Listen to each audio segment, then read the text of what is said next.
First sold in 1958, the Chevrolet Impala nameplate's been in the stable for 55 years. In that time, we've seen the car go from a decorative, tail fin-wearing work of art all the way to being a taxi cab and a cop car. Now, there's nothing wrong with taking a taxi to the airport and certainly nothing wrong with avoiding a DUI after a long night at the bar, but I personally wouldn't want to put down my cold hard cash to have one as a daily driver. I'm not alone, and Chevrolet knows that. That's why the car sitting behind me, the 2014 Chevrolet Impala, has almost nothing in common with its predecessors, and thank God for that.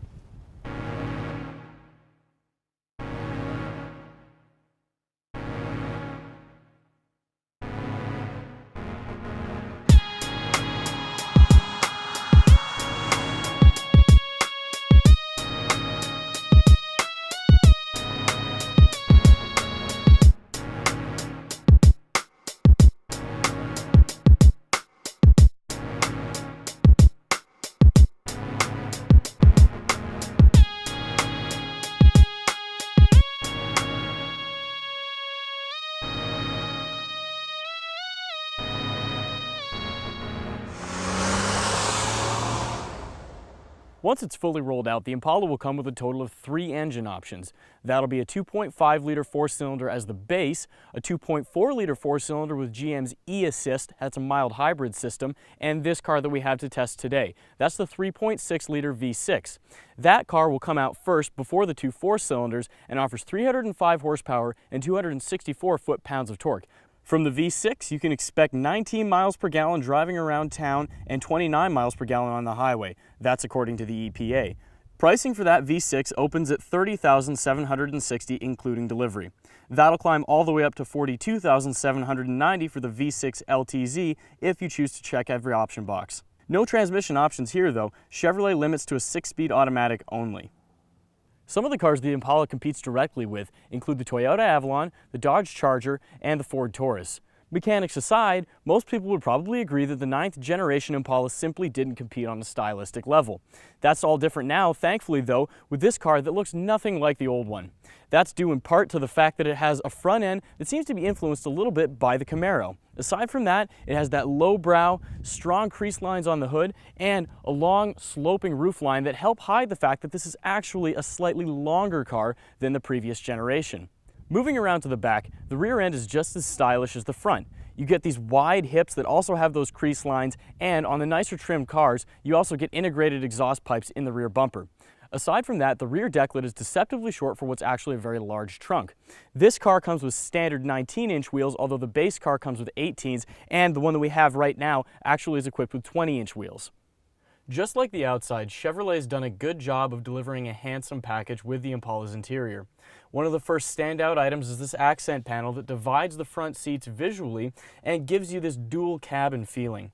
Aside from that, everything's very simple and easy to use and surprisingly premium feeling, and also especially ergonomic. All of the usual suspects are available with plenty of storage both down there and under the center console, but my favorite feature is how this screen actually pops up to show you a secret compartment with a USB cable that'll allow you to plug in your iPod, your iPhone, or whatever you'd like to use to listen to music. One of the other key features that's especially important for a car like this that people will no doubt appreciate is the fact that there's a 3-prong outlet poking into the back seat. Finally, other features like dual zone climate control and a heated steering wheel are going to mean that the Impala can be comfortable in any climate. Not only that, but both the front and the rear seats get more space than the previous generation. Like I said before, when this car first goes on sale in a few months' time, it's only going to be available with the 3.6-liter V6. That's not a bad thing. In fact, Chevrolet expects the majority of customers to go for the LT trim with the V6 engine. Now, one of the things you're probably wondering about is, how does a front-wheel drive car that weighs 3,800 pounds roughly for the curb weight handle in the corners? Well, surprisingly well, actually. Other cars similar to this that it would compete with sort of feel like you're pushing something like maybe a sled through snow when you're turning, and the Impala actually is fairly well poised. Then again, this is a full-size sedan, and you're probably not buying it to take it through twisty, windy, fun roads. On the highway, you've got plenty of power to accelerate and to pass without worrying about feeling sluggish. Again, another pitfall for a big car like this, and visibility is also surprisingly good. The rear headrests actually lay down to let you see out of the back more easily. Of course, while you're on a long highway drive, one of the most important things is seat comfort, and this car is actually very comfortable to sit in. As I said before, the cabin is vastly improved over the previous model, and even from a passenger's perspective, it's very nice to sit in. Chevrolet gave both the windshield and the rear window a very long sloping look, and that's partially due to the fact that they're trying to improve fuel economy with better aerodynamics. Of course, one of the downsides to having steeply angled glass like that is that you do get a lot of glare on sunny days, and material like this light brown right here does stand out, especially on the windshield, where I do get a little bit of blocked vision because of that. It's not a huge complaint, but it could be a little bit better.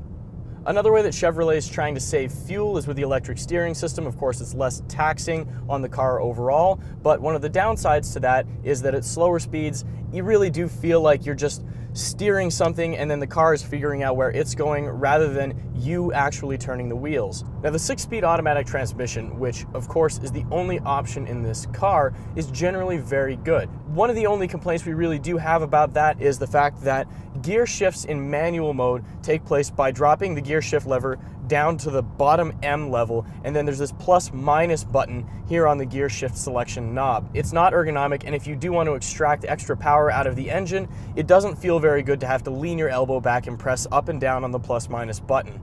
The truth is, people who buy cars from domestic automakers are often very loyal to the brands that they've bought with. It's not clear whether or not Chevrolet will be able to generate conquest sales over cars like the Taurus or the Charger from Dodge and Ford. But what is clear is that they've built a car with fresh, exciting styling that finally does compete with the other companies. It's also clear that they've built a car with surprisingly dynamic handling. That, compared with its 305 horsepower V6 engine that slots the car nicely into the middle of the market segment, means that Chevrolet probably has a very solid competitor coming into the market when it goes on sale this April.